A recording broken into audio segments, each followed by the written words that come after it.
Welcome to the 1905 podcast. Joe and I have been going to Stamford Bridge for over 30 years.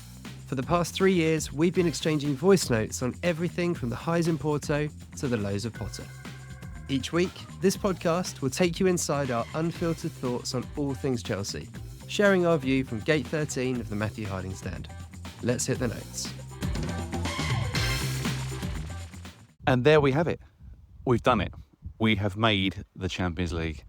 It's taken a lot out of me this season. I've got to be honest. There's been some extreme highs and some extreme lows at times, but that was just brilliant today. The game itself wasn't an absolute masterclass in forward attacking ability, but we've got done what we needed to. I thought the team dug in tremendously.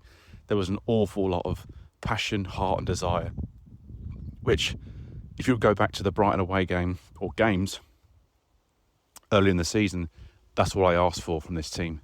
Show some passion, show some desire, and I can get on board with anything, quite frankly. The football hasn't always been the best or the most scintillating at times, but it's not been the worst I've seen, quite frankly. And I think as this team grows together and stays together, you're going to see a real difference in how we start to approach games next season, how we start to deliver some better performances, some better results, and we're back in the big time. The couple of big ears. We are playing against Europe's elite and Tottenham, of course. They've managed to sneak in there somehow, but they are quite dreadful, so let's hope we draw them early on. But what a brilliant day. When you thought that United were going to roll over and Everton will probably roll over, they've both come up with fantastic results against the Newcastle and Villa side that you would have thought would have steamrolled those teams, and we've managed to beat Nottingham Forest, of course, and knock them down into the Conference League. So today is going to be more of a quick reaction from me to sort of say how pleased I am with the team. We've done it in the main without a striker as well. I thought Neto wasn't incredible today, but he did enough to show that he had the experience. He had a help in the goal. Yes, he should have scored in the first half, but I thought once we scored as well, he definitely he made lots of good runs. I thought he got on the ball a lot. He drew fouls, and he's not a natural striker, but he did a job for us, and that experience I think was much needed after the George experiment against Man United last Friday. So, as you can imagine, we're all absolutely delighted with that, I'm sure, and I think the back four and the goalkeeper deserve a huge amount of credit. I think Sanchez is coming for a lot of stick this season, but you know what? We achieved our goals. We finished fourth. He's not always been the best with his feet. He has given up chances. I think the manager's not helped him in a lot of occasions. I think he could have given him a simplest task, but what has happened is the team did learn to trust him again, because after the debacle of the Man City game where he came flying out and Haaland scored, and it was a bit of a case of he needs taken out for his own sanity, and he's come back into the team and kept plenty of clean sheets of late. Again, has it always been pretty? No. But he's done what he's needed to do, and it's not his fault that we're trying to make him play a certain way. But what I would say with him, his handling's always been good, and he came for lots of crosses today, long throws. He came and collected all of that, and he was very clean and tidy. So good luck to him. And if he doesn't play for Chelsea again after the final, then I'd wish him nothing but good luck at the new club that he finds himself at, more than likely. Also, a big mention to the back four. Superb today. Tosin leading the line really, really well. Levi Colwill too, obviously coming up clutch with a goal, being in the right place at the right time to tap one in on the goal line. You can't ask for any more than that. Being up there and being a nuisance, and when you need bodies in the box, he got in there and delivered. So yeah, fantastic that another player's sort of chipped in with a goal, and it's meant that we can go into the Real Betis game on Wednesday with basically a shitload of confidence. They look so happy at the end of the game. They've won the match. They're all cheering together. They're celebrating together. And yes, fourth place, that's not what we want with Chelsea Football Club. We know that. We know we want more. But at the same time, small strides, small steps, and the bigger things will grow off the back of it. So let them be happy for themselves tonight. They've sort of competed against the odds. Yes, some will say we spent money, but that's, again, I think this is the youngest Premier League squad ever to be assembled. and to play on a consistent basis. And we've managed to deliver a fourth place finish when I don't think anybody gave us a hope in hell to get there. So amazing job by the team today. Sometimes you just got to do what you have to do, and they delivered a result when Newcastle and Aston Villa, faltered. Forest themselves have faltered. We came through with those big 6 or 7 cup finals that Colwill spoke about a few weeks back. I think we've won basically all the games barring one. So you can't really say much more than that, other than well done, Chelsea. Chris, I'll leave it to you to add your thoughts on the game today and how it made you feel. But I feel ecstatic. We watched it together in a sports pub in London, where we had all the TV channels on. There was United game on one TV, Liverpool on another one, and Newcastle on another one. So we've seen all the goals fly in. And as they were going the right way for us, we just felt more and more comfortable the whole way. Well, I did. As Chris will probably tell you, he was a nervous wreck for the entire game. I felt much more comfortable after we scored, but I think Chris certainly was a little bit more nervous than I was. But look, listen, we've done it. We're in the Champions League. Tomorrow we'll reflect a lot more on the season that's just gone by, maybe a bit more on the game and some other things too. Maresca's quotes and comments about the game afterwards. And we'll discuss a bit more in detail then. But Chris, over to you. And fantastic, Chelsea. Well done. Oh, wow. I'm just so happy. It's 9:40 p.m. on Sunday night, and I've watched pretty much every bit of post-match analysis you could want to watch after the game, watch the highlights of the other games. It was like a kid in a candy store, really, choosing which highlights of different games to watch. I was like, should I watch European Cup winners Spurs get beaten home 4-1 by Brighton, or shall I watch Man United doing us a favour and playing well for the first time in about 6 months, beating Villa, or shall I watch Newcastle choke? And I thought, I'm going to watch Chelsea first. And I watched the highlights back, and isn't it so different when you watch back knowing what's going to happen? Because, as you say, Joe, I was, it's almost laughable, like 92 minutes on the clock. And you were like, we've done it, mate. You went to shake my hand, and I refused it because I was like, no, I'm not shaking your hand yet. It's not done. We can still concede 2, and only takes a goal at Newcastle, and it's all changed again. But it was. Do you know what? You said a lot there, Joe. It's really difficult to add on all the great points that you made there, but we've really shown a lot of character, haven't we? In this run-in. And it's almost like the whole of the media suddenly realised today how young this team is and this squad is that we've put together. Obviously, we know we've spent a lot of money on it, but it's such a young team. And we watched the game, as you say, in the sports bar with Koffels, who's a friend of ours, who's a big Palace fan. He was like, I don't think I realised how young Chelsea's team is. It's like the youngest in Premier League history. And it's like suddenly the media has decided to use that as a new headline today. And obviously we've kind of known it all season long, and it's, in some ways been to our detriment, as we know, with certain, missing a bit of experience. So of course we do need next season. We want us to bring in a couple of senior players, but let's give them massive credit, because every single game in the last, 6 weeks has been effectively a must-win, pretty much. And they've been pretty flawless, and they have been some really tight, nervy games. The number of 1-0 wins that we've ground out, and you go back to that point you mentioned there when we played at Brighton and got beaten 3-0, and you were like, this team is miles off it, this squad is miles off it. We could have, we were talking about drifting into mid-table at that point. It felt like it could go that way this season. We have gone the other way, and we have shown, I think, character and backbone in the squad that I don't think as fans that we thought this team had. And they've proven us wrong and have been brilliant. And,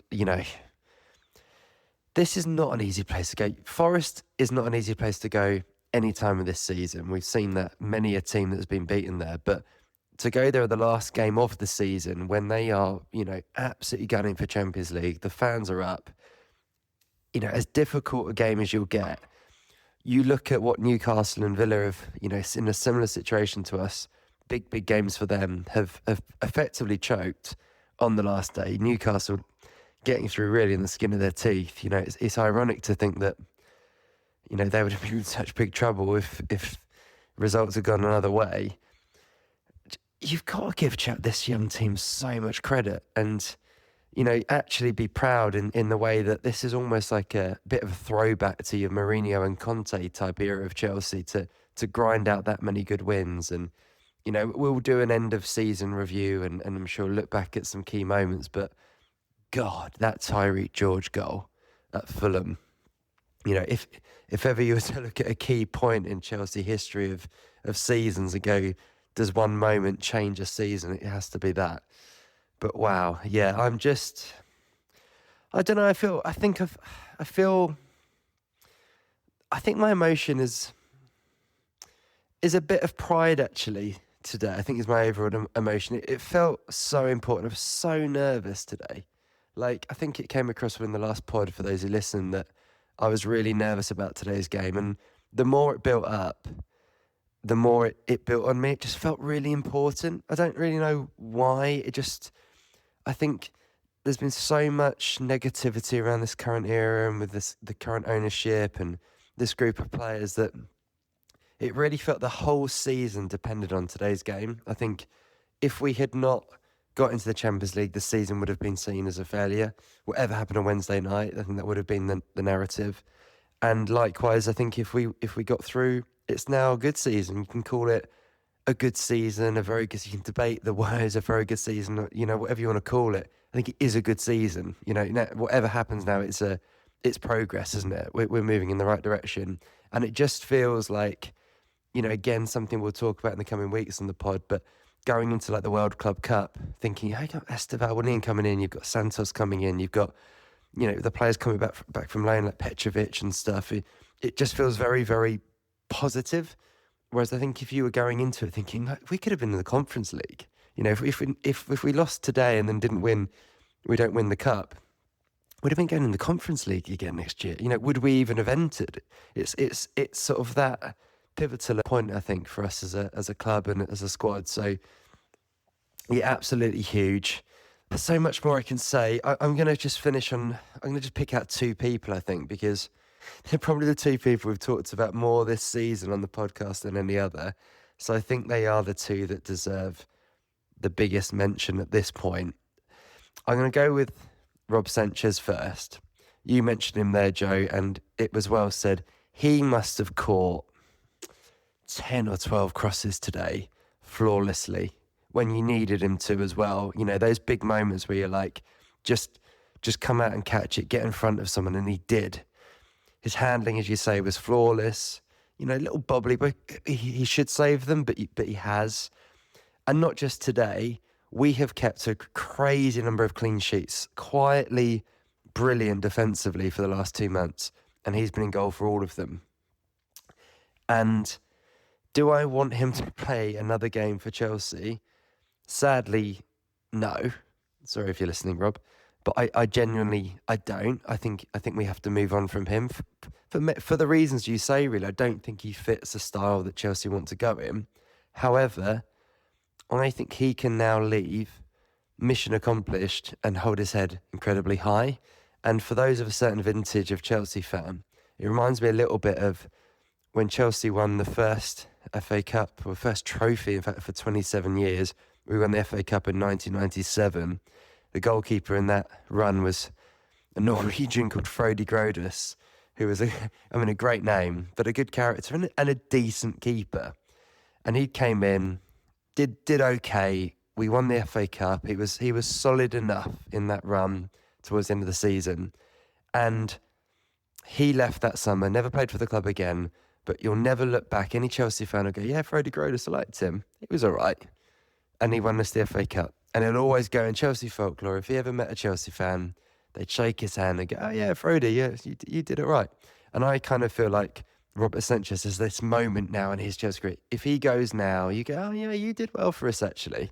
You did pretty well. I think that history will serve him well in when people look back on it, because all of these nervy moments that we've had watching him with the ball to his feet, which, as you say, isn't his game, I think that goes very quickly into the dust of time when you go, no, actually, look at some of the saves he made this season. Look at the clean sheets he got. Look at his stats. But the stats will come out pretty good for him. And so I think he should move on with his head held high. And actually, we might get a decent price for him, which we didn't ever think we'd probably get a few months ago. So yeah, I wanted to properly call him out as well, because we know he's not going to play on Wednesday night. So he potentially has played his last game for Chelsea, but yeah, he was really good today. Really, really, really good. We needed him. And then the other person who has to get mentioned is the manager, Enzo Maresca. And you mentioned there about press conferences and what he said. I mean, for those who haven't seen what he said in the press conference after the game, it was fantastic. He basically said to all those who were doubting us today and in the run-in, aka people like Jamie Carragher, who basically said Chelsea wouldn't have the balls to get the result of Forest. He said, what's the phrase that you use? F off. He basically told Carragher to fuck off. And I'm here for it. And I think actually him showing that part of his character, which maybe we felt we saw a bit of more of before Christmas, or maybe it was just because we were winning and we were more positive about him, who knows. But that'll serve him, I think, really well with Chelsea fans. Let's be honest, who are the managers that Chelsea fans have really loved in recent, in recent history? It's Mourinho, of course. He's set the standard. It's Conte. It's Tuchel. They all had that swagger about them, a little bit of attitude. And I think that him coming out and saying something like that today is going to really help him with Chelsea fans. So, of course, that, but more than that, the way that he has dealt with this run-in with, difficult situations like the Jackson, red card. And let's be honest, like him having to navigate this season without regular goal scorers effectively in the whole second half of the season. If you look at it honestly, as much has been said about Chelsea falling apart since Christmas, how many goals have Palmer and Jackson scored in open play between them? Palmer's got one. Jackson's got, at my money, one or two. It's been insane how little we've had coming in attacking areas. I think Smudge said in our group, if he had 150 million, spend it on strikers. I don't think it's a million mile off. I would probably split between a left winger and a striker. I'd be now we've got Champions League money, and I'd be going, right, go and get Osimhen, give him what he needs, and go and get Rodrigo from Real Madrid. And I know I'm aiming big there, but I think with 150 million, you probably get them transfer-wise. It's whether the wages you can make work. But the point is, we should now be aiming that big. And I think if you put those kind of players into this team with the players that we know we've got coming in, we've got a real chance of being a genuine threat next season. And I really mean that. So, yeah, huge credit to Maresca for managing the situation. And again, I mentioned it earlier, very quietly becoming a really, really good defensive side. And we will talk more, I think, in the coming weeks about next season. Let's get through the end of the season, and we'll talk about the preview of the big game on Wednesday as well. But this little run-in has just made you think a little bit differently, hasn't it, about a couple of players. Like someone like Tosin, you're like, I just sold him 3 weeks ago, but now you go, would you keep him? So lots to discuss, and we will do that. But it's been a long season, as you said at the start, Joe, but it just feels like we have to enjoy and take these moments in, because it's what being a football fan is about. And yeah, I never like celebrating, top four as a trophy, because it isn't, and you can never beat winning a trophy, but that felt as important as a trophy could feel, if that makes sense. So yeah, really, really happy. Oh, come on. Great voice note, mate. Yeah, he makes some really good points, and I did smile when you were talking about not shaking my hand with, 5 minutes to go in injury time, when all the other teams were losing and we were winning. That did make me chuckle a lot. But it just goes to show you, doesn't it, the burns of Chelsea of the last few seasons, that feeling that you just can't trust them. Yeah, I have to say, it really did make me smile because there was no way we were going to cop that one up. But yeah, I want to pick you up on something you said about Maresca, because I've watched his press conference back, the one that he gave to the written media and, of course, the journalists after the game. And he was really bullish, to the point where we all know that midway through the season, he had this really aggressive tone towards the Chelsea supporters. And I don't know if some of it was lost in translation or whether or not he was getting a little bit frustrated with perhaps the way the fans were reacting to the style of football. Or I think the football wasn't the only thing. It was the results were poor. So the results were poor, the football was poor, and there was probably a sense of frustration from him with his players and whatnot, but he took it out on the Chelsea fans. And I think yesterday, and actually before the game, he gave a press conference too, which I thought was very good. He was really giving it back to the journalists, and not just the ones that were in the room, the likes of Jamie Carragher and Gary Neville and those types have all been saying this week that we will not win. We wouldn't beat Forest and we'd bottle it, basically. So I love the fact that he's sort of gone a bit full circle here. And he was asked, one of his questions he was asked was, do you think getting into the Champions League and making that fourth position will basically grant you some kudos within the fan base, where you all get on the same page? And his answer was very simple, and it was, I hope so. I'm pleased he went over to the fans after the game yesterday. He obviously got a warm reception, as you can imagine. The fans were in jubilant mood. But I do think for the club as a whole, it hasn't always been brilliant this year between the management and the supporters. But I think it's a real step in the right direction. I think the constant badgering of the manager and the badgering of players at times can get a little bit too much. And I think I've said many, many times, I want to see a Chelsea manager last a few seasons at the very least to gain some stability. You do look at the clubs like Liverpool, you think they have the managers that are around for a long time, Pep as well, of course.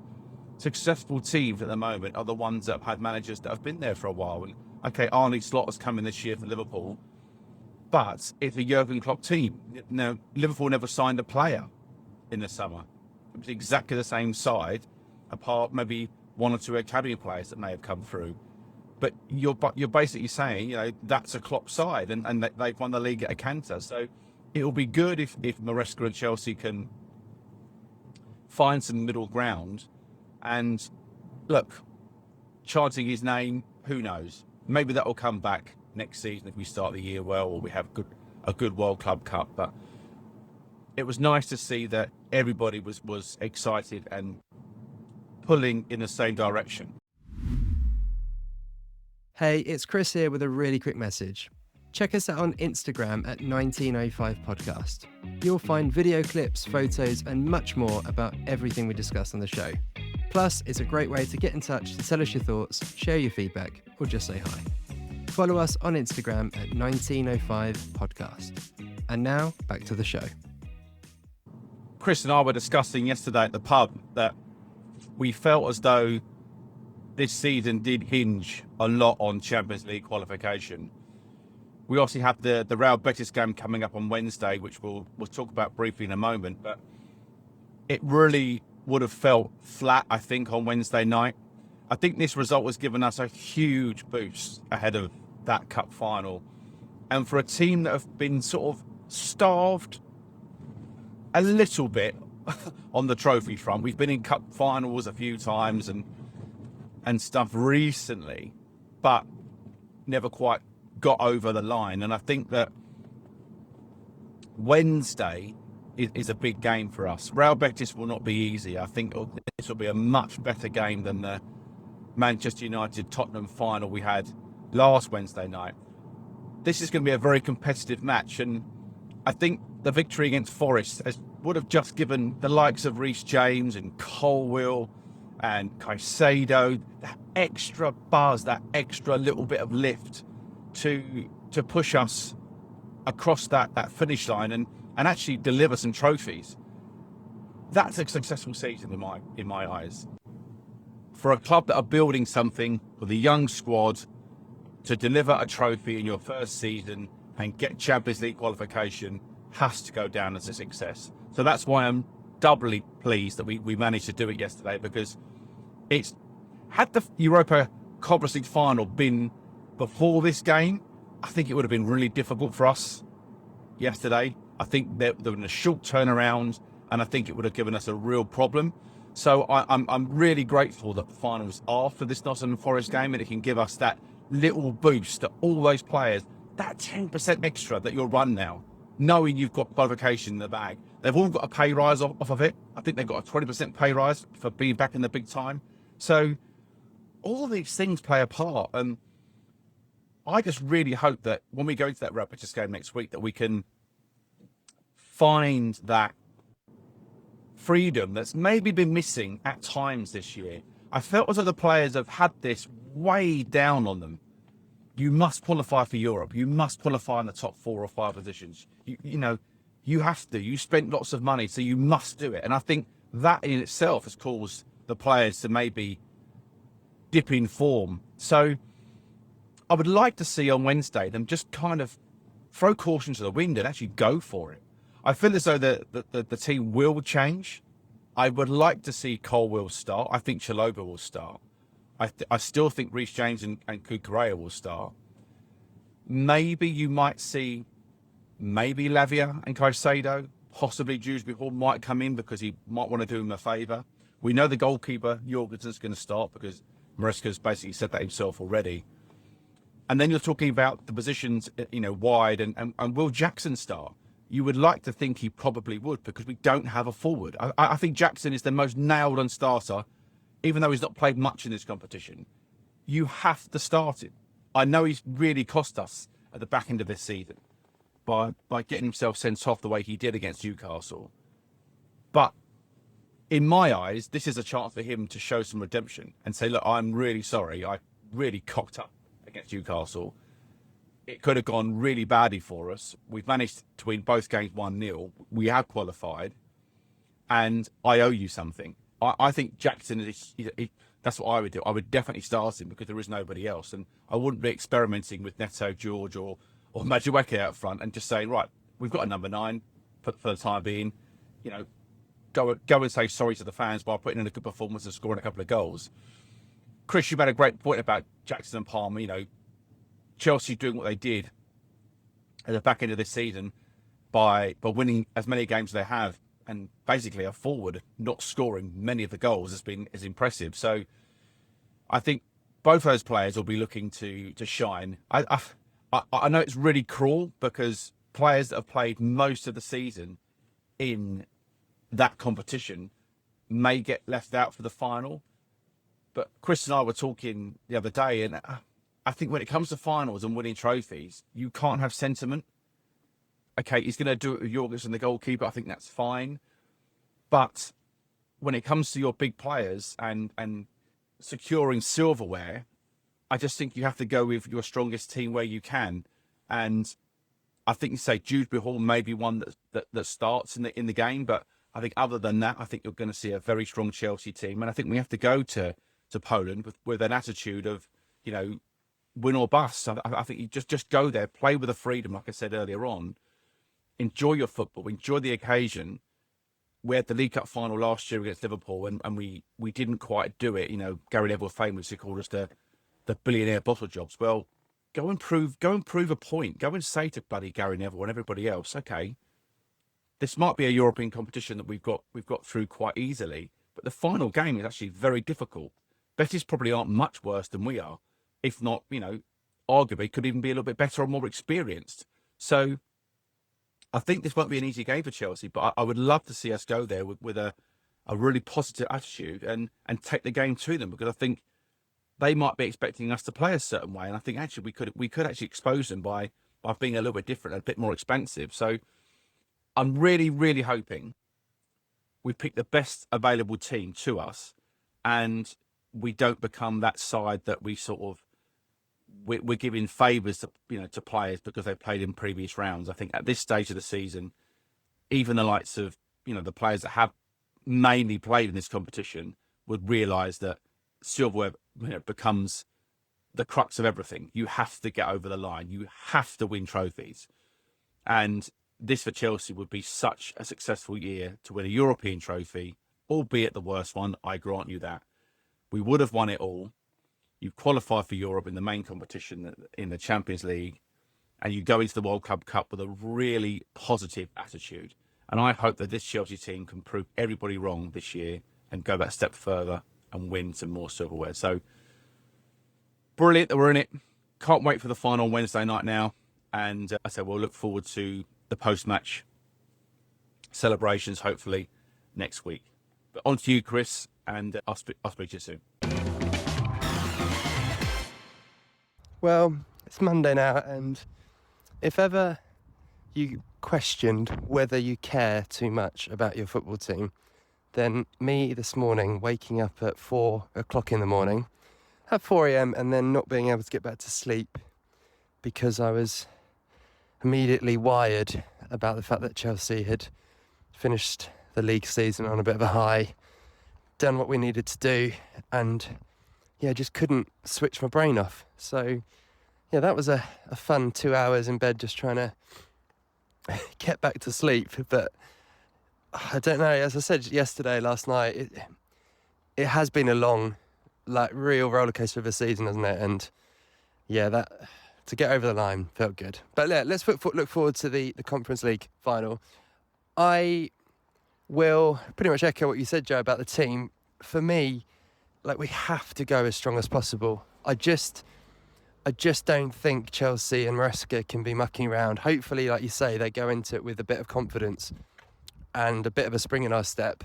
But in terms of the lineup, bar a couple, I really wouldn't be mucking around because it's the Conference League. Come on, it's not a competition that Let's Be Real ever want to be in again. But there is the massive carrot of completing the set, winning everything. But more importantly, for the group, there's a lot of players in that squad who haven't won anything yet as a senior player, and I think it's really important for the club to go and do that, and then you can just go and enjoy the World Club Cup, really, knowing that anything's a bonus in terms of performance. And to be fair, the amount of money at stake for the club to do well in it is insane for those who haven't seen. It's one we'll do a separate pod on, I think, when we preview the tournament, but the money is crazy. So I wouldn't be mucking around. I think so. We know it'll be Jorgensen in goal. I don't love that personally. I would have liked to have seen it be Sanchez, but this isn't a Chelsea thing. This has been going along for donkey's years, isn't it now, with cup keepers becoming quite a common thing. So I kind of get it from Maresca's point of view there, and I'm sure even Sanchez does as well. But the fullback one might be interesting at right back, because I just wonder whether, with Reece James having played best part of 100 minutes yesterday and it only being Wednesday, I think he might be the one, even being captain, that comes out and maybe Gusto starts at right back. I would certainly bring Chalobah in because I think he deserves to at least have started one of these two kind of finals, if you want to call it that. And I'd definitely be playing Colwill alongside him. I really won't be happy when that team lineup comes out if I see that it's Badiashile. Not anything against him necessarily, because I think he has improved this season after what was a terrible year last year for him in the way it finished. But I think you go out there and set up properly, and obviously Cucurella at left back I think is pretty much a shoe-in. The midfield, I would definitely be playing Enzo and Caicedo. I think with Dewsbury Hall, he's had a really good tournament actually. It's been where he's had his minutes and had his moments, isn't it, for Chelsea? But he'd be on the bench for me and someone to be bringing on hopefully when the game's going well. And then I'd go, obviously, Palmer behind Jackson. I think that's easy. And like you say, I wouldn't be surprised if Jackson has a big game. I've just got a feeling that it could be a night for him. Could see that goal celebration, him almost apologetically celebrating. Actually, it's probably not his style. He'll just go mad, wouldn't he? But yeah, I'd be playing there, and then I'd be playing Neto and Maresca on the wings. So actually means that you've got a really strong bench then, with players to come on, whether you need to close out the game with people like Reece James, or go for goals with the likes of who we got then, Tyreek George, Sancho. And the interesting one, we haven't even mentioned him, like arguably the player of this tournament for us early on was Nkunku. I don't know if anyone's noticed, he's not even in the pictures yesterday, I think in the changing room, the dressing room scenes and all that. He's not part of it. So Maresca had said he was fit. I saw him in training pictures, but it really looks like Chelsea are almost protecting him for an inevitable exit, doesn't it, at this stage? But we'll have Mark Gui on the bench, who was obviously on the bench yesterday, and it would be lovely to see him come on, hopefully with the game in a good position, and get some minutes to finish the season, because he's another one in this tournament who has had some really big moments, and we started to see something in him, didn't we, where you were getting quite excited really before he got that injury at the worst possible time. The thing for me about the game is generally big games are won by big players, and when we lost the League Cup final to Liverpool last year, which was so painful, you really felt it watching that game that Chelsea didn't have anyone at that point who was big enough to take the game by the scruff of the neck. And I was there at Wembley, and it was almost 21 boys and one man on the pitch, and that man was Virgil van Dijk. He was imperious, and it was almost no surprise that he was the man who had the final say in that game. And I kind of went back through the years thinking of all the big finals that Chelsea have won, and it has been, so often it was arguably the biggest man of all for us, Didier Drogba. But if it wasn't Drogba, it was a Lampard, it was a Eden Hazard. He had a couple of really good finals for us, didn't he? Again, he was one who really turned up when it mattered. And I think that Chelsea need to make sure that those big players are on the pitch. And I'm looking at your likes of Enzo Fernandez, Cole Palmer, to really step up and do something for us on the biggest stage. So yeah, it's important, I think, and it's not. I can feel like I can enjoy it a bit more now, having got Champions League. Not that you ever don't enjoy a final, but I think it would have been bittersweet, wouldn't it? Let's be honest, if it hadn't gone on so well yesterday. Whereas we can go to it, really hopeful. I'll be watching it in a rather bizarre place, because I'll be at Disneyland Paris with the kids. So we're heading off there very early tomorrow morning. I can't make it to Rocklaw, unfortunately, but I'll be finding somewhere with Mickey Mouse and his crew to watch the game. And yeah, hopefully finishing the season on a real high. I'm gonna finish the podcast today with a look back to a pre-season podcast that we did obviously back in August, and we've done 58 episodes now this season in what has felt a marathon. And right at the start of the season, we previewed how we thought this year would go. As I alluded to earlier, we asked 5 or 6 people, Chelsea fans, for their perspective as well. And to be honest, the general sentiment was very similar to what you saw online and from pundits. I think we'd had a terrible pre-season, for those who remember, and a lot of pundits and Chelsea fans were kind of writing us off. I think there was a lot of concern that Maresca, being such a rookie manager, having sacked Pochettino, rookie squad, and transfer business felt a little bit underwhelming, and that Chelsea would finish anywhere from 6th to worse, really, and potentially even mid-table. Joe and I did feel more positive, and I represented Joe and I, because we both had the same opinion on the season. So I'm going to play that in now to remind people what we had said, and maybe a little bit of humble brag about the way we want to finish the podcast today. But, give us a little moment to finish the season this way. Thanks to everyone who's listened all season long. We will obviously be continuing on all the way up to the World Club Cup. If you want to celebrate in any way with us, then we'd love to hear from you. You can email us at hello@1905podcast.com, and you can also get in touch via Instagram, which is 1905podcast. But yeah, thanks to everyone, and let's play in Me in August. I think that if you went to Spurs, Man United, Aston Villa, Newcastle, and offered them to swap their squad for ours, I think they would snap your hand off. And that's where my optimism for the season really comes from. Now, the skeptics will say a lot of that is based on players hitting their potential, which I completely get. You know, you're talking there about Colwill and Fofana fulfilling the potential that we know they've got and staying fit. We're talking about Enzo Fernandez and Caicedo doing what we know they can do. And we're talking about those front guys, people like Jackson continuing his development and Palmer having, you know, another great season like he did last year. So there are some ifs there, but I think when you look at the talent across the squad, there's a lot to be really excited about. And actually, I think we might surprise a few people this season. So with that in mind, my expectations this year is that we have to get top 4. I think getting back in the Champions League will be the #1 priority for Maresca. And I think his job will probably depend on doing so. But I'm confident that, again, if we can keep those players fit, we will get top 4. And I think it's really important we win a trophy. Now, the Conference League for me is absolutely fine. Let's complete the set. Let's get every European trophy that is possible. Even Real Madrid haven't won it. But I think it's really important, particularly with these young guys, to get a trophy under their belts. You saw it under Mourinho back in the day. You know, for him, it was winning the League Cup. And it was the first trophy for people like John Terry, Frank Lampard, Didier Drogba. And I think with the young squad we've got now, it's so important that they get that winning feeling and what it means to be a Chelsea player, particularly where we've had a lot of near misses in recent years in finals. I think we need to get that off our back. So whether that's the Conference League or it's the League Cup, getting a trophy, getting top 4, I think that's what our expectations should be this season. And personally, I think it is very, very achievable.